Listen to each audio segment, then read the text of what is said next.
Good afternoon. Welcome to Jim Munley's World of Weather. Clicked on to long-range weather forecast discussion for January 21st through February 4th. For January 21st to the 25th, we have our cold trough that's been over much of the country, bringing the cold weather. Will gradually shift eastward as this ridge builds in, and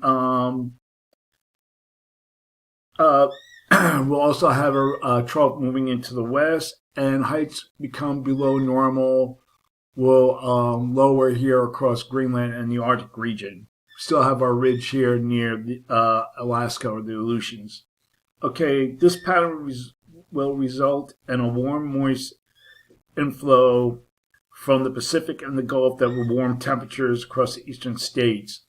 And then we're going to look at the southern states, the southeastern states. You can see here we have a return flow from the Gulf of Mexico that will cause heavy rain here across the south central states that can have snow or ice to the north. All right, that's that pattern there. And Pacific energy will move into the west, and that will bring precipitation to the west this weekend and into next week. So here's the systems here, and then another one follows in. So it seems like we're back to our old pattern that we had much of the winter. Okay, we're looking at the pattern for January 26th to the 30th.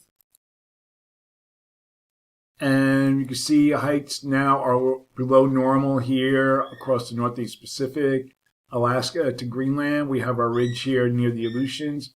And we have above normal heights here across much of North America. And we have our upper low here, parts of the Southwest and Mexico.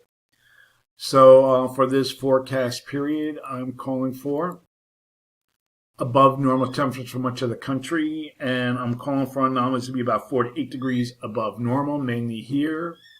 And for precipitation, calling for above normal precipitation for much of this region here, and the probability of occurrence is 35 to 40%. We're going to look now at the period for January 31st to February 4th. And we still have below normal heights here across northern Canada, Greenland. We have our ridge here now towards Siberia. Still have above normal heights here across much of the country. So for now, I'm keeping the temperature anomalies unchanged. Calling for a little change in temperature anomalies, and for precipitation, calling for above normal precipitation here, and from the Mississippi Valley to the Atlantic coast. And the probability of occurrence is nearly 40%. So that's the long range weather forecast discussion for January 21st through February 4th. Thanks for coming to Jim Munley's World of Weather, and have a good day.